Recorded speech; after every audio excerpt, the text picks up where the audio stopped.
You're listening to Crow's Cast, a podcast by USF St. Petersburg's student newspaper, The Crow's Nest.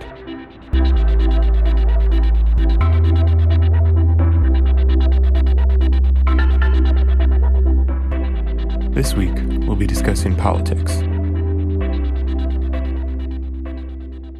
Hello, everyone. Welcome to this week's episode of Crow's Cast. This week is our inaugural episode of our political podcast. You're here with me, Catherine, and Trevor. Hello, everyone. We will be discussing our plans for the podcast as well as getting to know your hosts, myself and Trevor. And later in the episode, we will be interviewing political science professor Judithanne McLauchlan. So let's go ahead and get into it. Trevor, would you like to go ahead and explain our plans for the political podcast? So yeah, obviously this is an election year, so we'll be doing some election coverage. We'll be discussing the debates when those take place. And then on top of that, we will be interviewing professors and politicians discussing issues ranging from key initiatives that politicians are introducing, campaigns that they're running, or with professors, interesting political theory, certain concepts that may entice our viewers.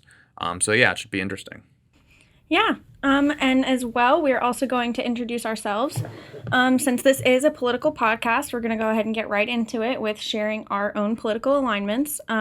We are both on kind of opposite, separate ends of the spectrum a little bit. I am a libertarian with more right-leaning values, but some things I lean either way on. And Trevor? I am socially left and fiscally left. And yes, that's about it. That explains it. We are also going to do a lightning round, which we do in every episode of Crow's Cast. The first question for both of us is, if any current politician could be president, who would you choose? So, Trevor? Yeah, so I think this is a little bit of an offhanded answer. A lot of people may not know who this is, but somebody who I've really enjoyed hearing from is a congressman named Ro Khanna. He's a representative out in California. He was one of the co-chairs of Bernie Sanders' campaign, and he just shares a lot of progressive values that I hold, and he, I think, would make for a great president. That's great. For me, I would say it's probably Justin Amash. He's a Michigan representative that was Republican and turned Libertarian in 2019. He was also one of the only Republicans to support the Trump impeachment. So I guess the next question in our lightning round is, who/what is your favorite political or social media figure? So yeah, I follow a lot of independent media figures. So one of them is this guy named David Pakman. He actually has a podcast on YouTube, and he talks about a lot of, political news, whether that's Trump or, he did a full coverage of the DNC and the RNC, and he just, I think provides a lot of interesting and nuanced insight into political issues. And so I think you guys should check him out. For me, I'm a part of a Facebook group called The Odd Place Between Right Wing and Libertarian, which honestly has some of my favorite political memes in it, which I love political memes. I don't know about you. And I also follow a lot of independent journalists on Instagram and Twitter because I think they give a lot more of an honest and unbiased view on news and politics than we see from some of the mainstream news sources. So yeah, that's the end of our lightning round. Just give you a quick moment to get to know your hosts. Let's go ahead and get into a brief discussion on who we interviewed today. Trevor? Yeah, so we interviewed Dr. Judithanne McLauchlan. She is a political science professor at the University of South Florida, St. Petersburg. I've taken her for 2 classes. Well, it was 1 class, basically, but 6 credits. It was the Road to the White House course, which you will see we discussed quite a bit in this interview. And then I'm also taking her this semester with practical politics and con law. She's a great professor. She's just really kind and understanding, and I think she's also just really fascinating in terms of like what she's accomplished in her life and all of the things that she's tried out, and obviously how knowledgeable she is as well. So yeah. Okay, so let's go ahead and get into the interview. We really look forward to you all hearing what Dr. Judithanne McLauchlan has to share. Here we are with Dr. Judithanne McLauchlan. We're going to discuss many things from Road to the White House to, your class this semester with campaigning and the 2020 election, which everyone is talking about. So would you like to introduce yourself so everyone knows who you are if they don't already? Sure. I am Judithanne McLauchlan, and I am a professor of political science and also founding director of our Center for Civic Engagement on the St. Petersburg campus. This is my 18th year at USF St. Petersburg campus. Before coming to USF, I spent a long time working in government and politics. I worked for the U.S. Supreme Court, for the U.S. Senate Judiciary Committee on Justice Ginsburg's confirmation hearings, for the Justice Department, for the White House. I worked on lots of campaigns and elections across the U.S. And my passion is to get students engaged and involved in the political process to help facilitate their internships and engagement with the democratic process, small d, democratic process. Yeah. That's amazing. We're also going to be doing a lightning round in every episode of the Crow's Cast, which will allow us to get to know the people we're interviewing. So my first question for you is, what is your favorite class to teach and why? So that's a trick question, and I can't do that in a lightning round. I think if you're ever in my class, I always say, like, this is my favorite class. And I really feel that way about any class that I'm teaching. I feel really lucky that I've been able to teach classes that I really enjoy for one reason or another. So I really love all of the classes that I teach, and it's really hard to pick just one. Okay. So what's your favorite thing about USF St. Pete then? I think that goes along with the first lightning round question, which is I've been able to design and develop classes and projects and program along the lines of what I'm passionate about and have been encouraged and able to do that. So I had a Fulbright in Moldova, and I came back and, I wanted to bring my students to Moldova. And so I developed a study abroad class and brought my class to Chisinau. And, it's like, hey, you can go to London or Paris anytime, but now let's go to Moldova. And it was amazing. My very first semester here, I really wanted to develop a Road to the White House class where I was going to take my students up to New Hampshire, and they were going to get the experience like I had working on presidential primary campaign in New Hampshire. And I was so lucky that, I had a department chair and a dean and a chancellor, and they were just so supportive and were just like, go for it. And they helped make it happen, cut all the red tape in the bureaucracy, and we did it. So how long have you been doing Road to the White House? Well, it's a quadrennial course, and I just taught it for the 5th time in the 2020 election cycle. Considering, people talk about how 2020 is like an unprecedented year, and even the primary was kind of unprecedented in the sense that, people would make jokes on Twitter, like people are falling off the debate stage because there are so many candidates and stuff like that. So, what was your biggest takeaway from this year's Road to the White House? So this year's Road to the White House there was so much interest. Again, I've been doing it every cycle now since 2004, but it was off the charts. And so we had a really robust application process, which I always do, but we had the written applications and interviews, and there was so much interest and so many really terrific students. So it was hard for me because normally I try to keep it to between 20 and 22 students so that we can comfortably travel around the state of New Hampshire in 2 15-passenger vans. But this year was unprecedented. So we ended up with close to 30 students in 3 15-passenger vans traveling around the state.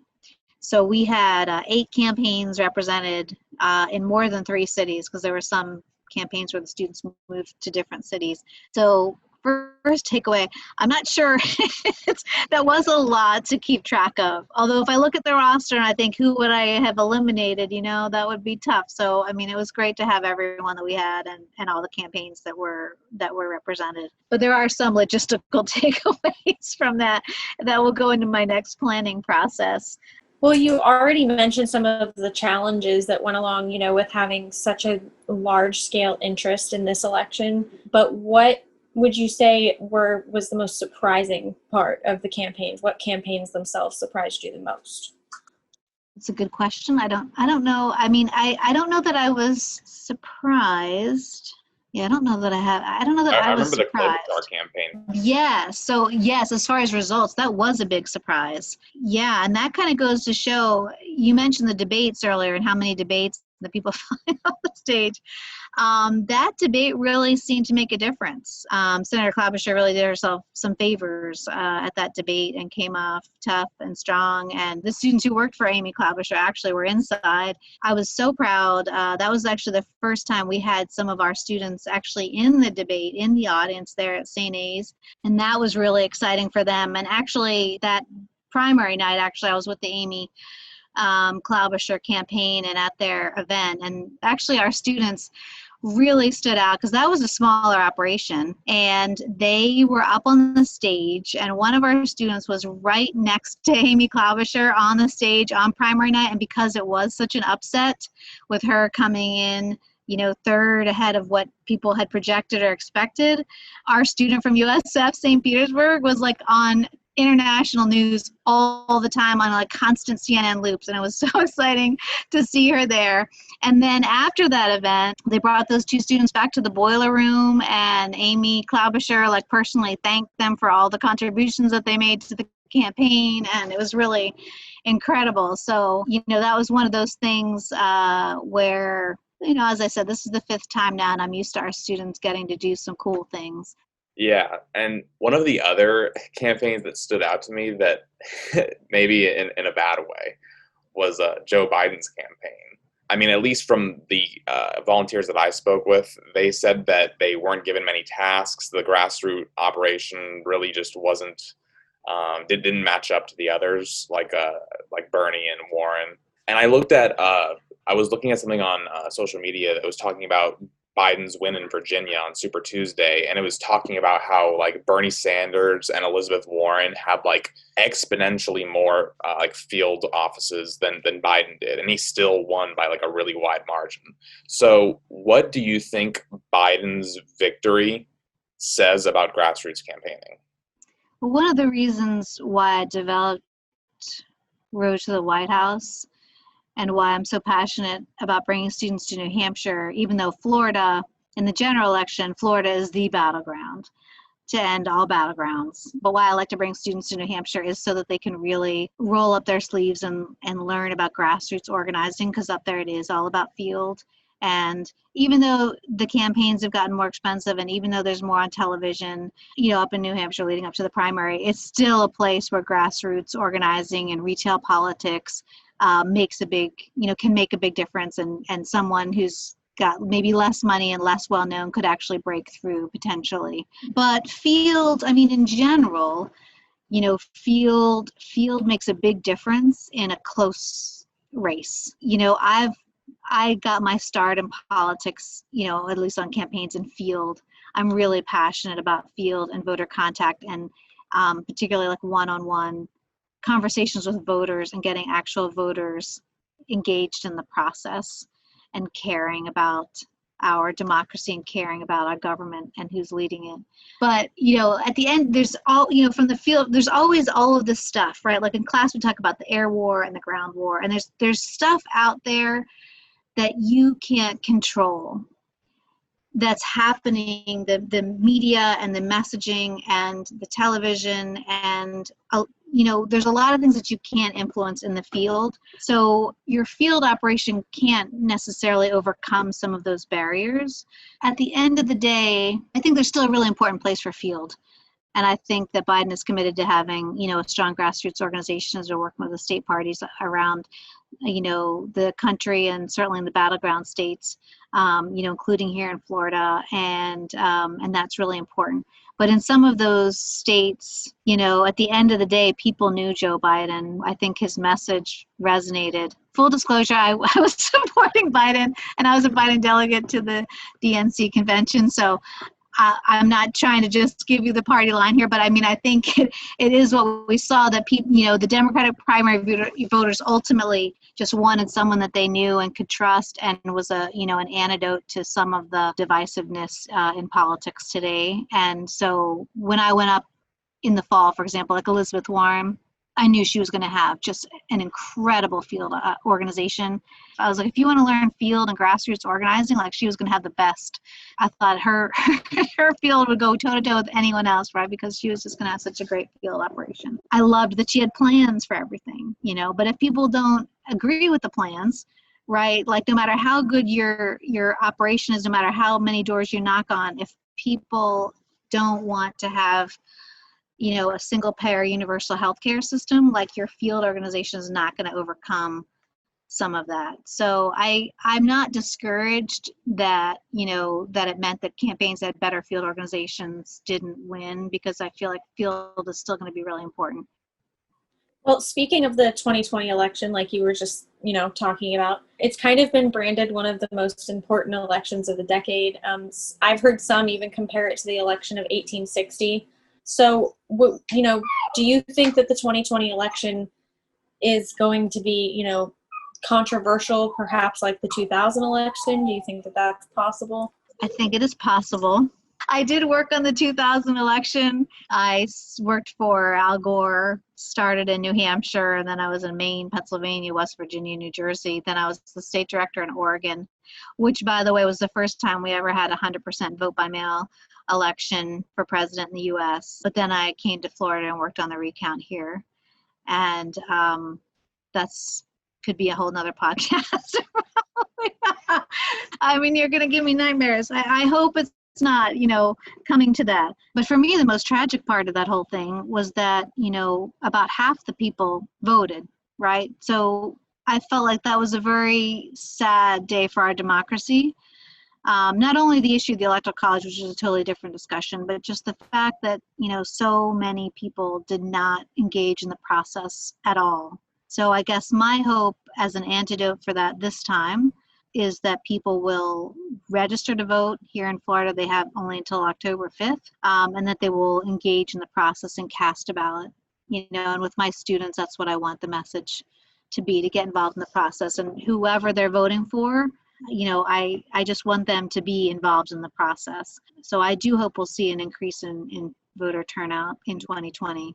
So I hope that it's not going to be down to, you know, 537 votes in Florida. I mean, it needs to be more resounding results, I think, to avoid that kind of national nightmare. So we were just wondering what your prediction is on the results for the 2020 election. What do you expect it will be? Well, I don't really want to be a pundit for this purpose. I would say I really just want to see everybody get involved, not be complacent or think that, you know, the polls look a certain way. You know, I think everyone needs to feel like that they're running behind and need to catch up. I think I wouldn't take anything for granted in this election cycle, honestly. It was so close in 2016, you know, just 3 states with very small margins pushing the Electoral College the other way. You know, I think this race is going to be very close. And any poll that looks like someone's pulling ahead, I would just keep working for your candidate as if you're behind. Because, you know, I mean, it's kind of a trite thing. You hear usually candidates who are down in the polls say, well, the only poll that really matters is the poll that's on election day. And it's like, okay, well, you must be losing the polls right now, because otherwise you'd be touting that you're winning. But really, in this case, in this cycle, there's just so much on the line that I wouldn't want to make a prediction, honestly. And I would just want students to be engaged and work hard as if their lives depend on it, because as we can see, your life depends on it. I think that people should be requesting their vote by mail ballots, and that does not mean you need to wait for it to be snail mail back. I mean, I've been voting by mail in Pinellas for years, but I always like to bring my ballot box so I can stick it in the box and get my little sticker. So just because people request a mail ballot, they can still turn the ballot in person at one of the drop box locations. So I would encourage everyone to be registered by October 5th, request their mail ballot. Ballots are going to be mailed on September 29th. So get your ballot, fill it out right away, and then use the rest of those couple of weeks to get everybody else to do the same. So the last question is pretty loaded, so this may take you a while. This is a very loaded question. So I feel like this phenomenon is kind of like under discussed, is the idea of just the politician, like as is. And you yourself have run for office before. And so what was your thought process going into that? what exactly did you want to accomplish? Like, obviously people want to accomplish, like, being elected to office, but what made you want to do that, and would you do it again?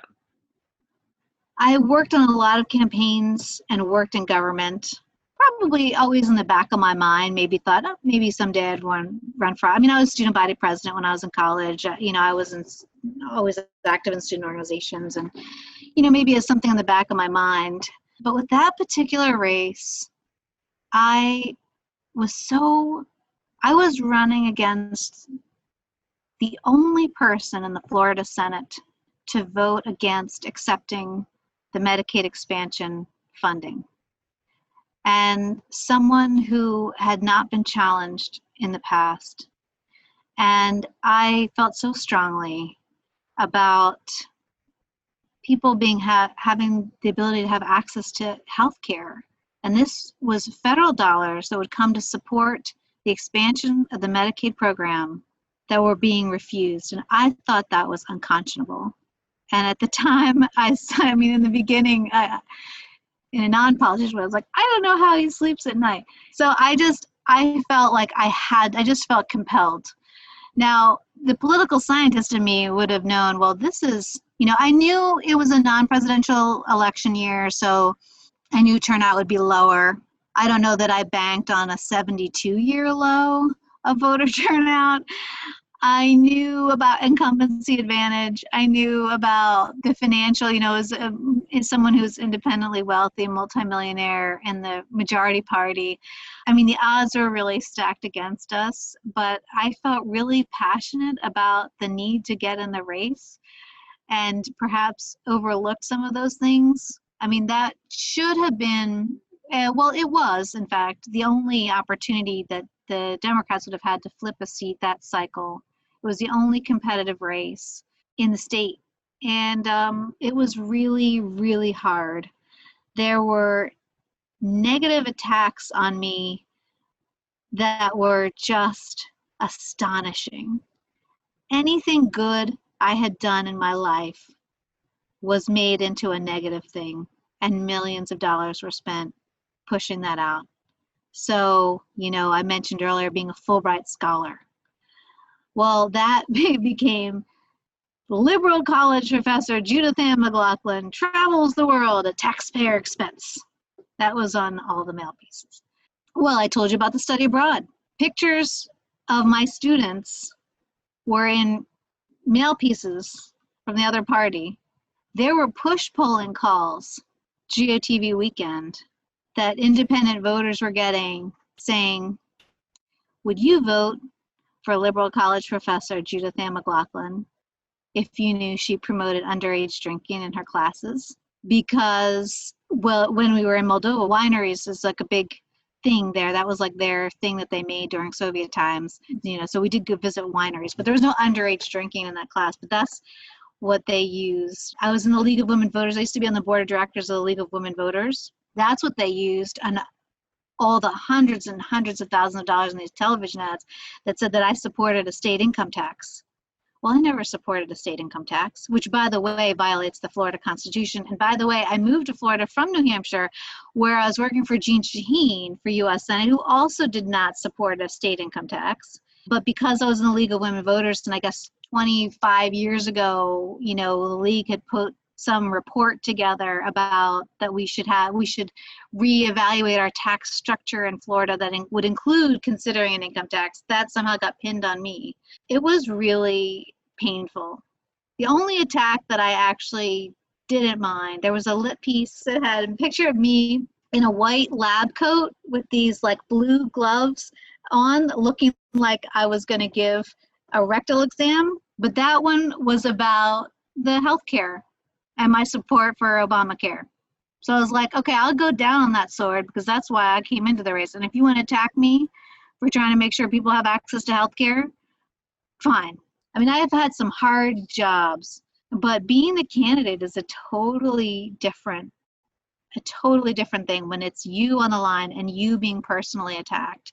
And I used to joke in the beginning of the campaign, like, I'll need to have some thick skin. I know, I had no idea. Of course, all of it comes out at the end, right? And because we were the only competitive race, and because there was like publicly available polling that showed us like within a point, they just millions of dollars attacking me, you know. And at the end of the day, I wasn't planning on, I don't know, profiting from Tallahassee, which honestly in many ways is a cesspool.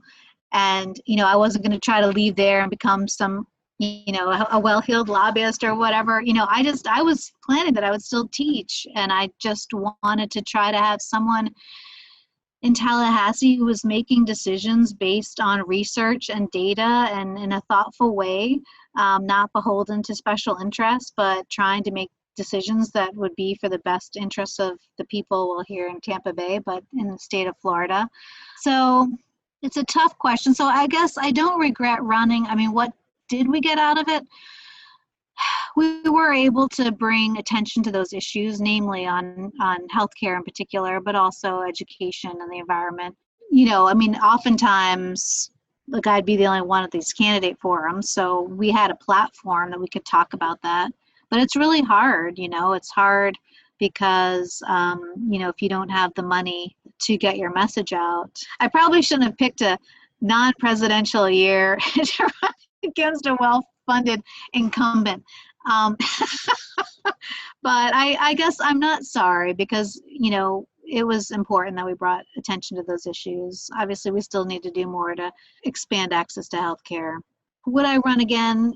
Yes, if something calls me in the same kind of way. You know, if I feel like I can make a difference. I'm really busy with everything that I'm doing with my classes and my students and my research and my family.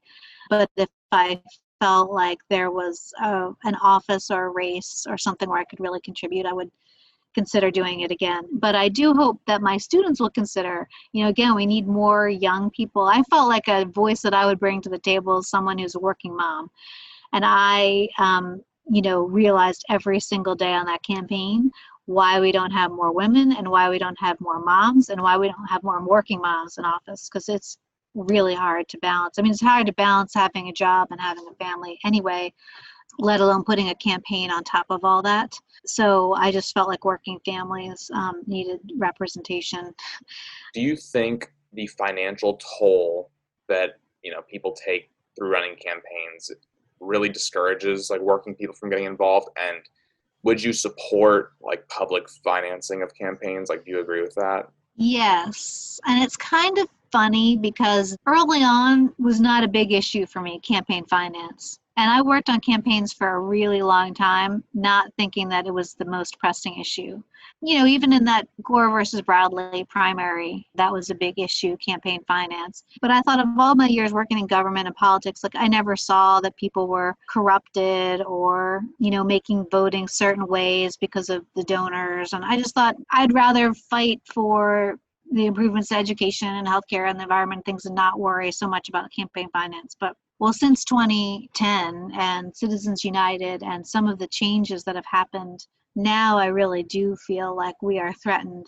Our democracy is threatened. And it is important to find a way to finance campaigns. You know, I understand the First Amendment perspective, but I mean, one of the things with the court, I mean, there always used to be people on the court who had held elective office before, whether they were U.S. senators, obviously the president, you know, people who knew about campaigns and elections and what they're really like.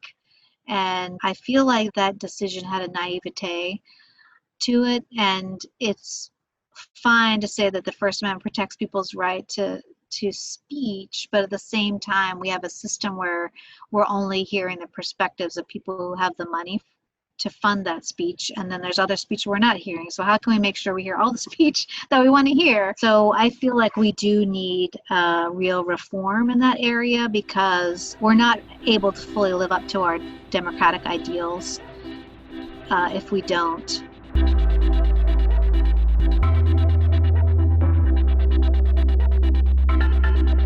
And that should be it for the interview. Please subscribe if you'd like to stay tuned for future episodes, and next week we will be having our University Life podcast.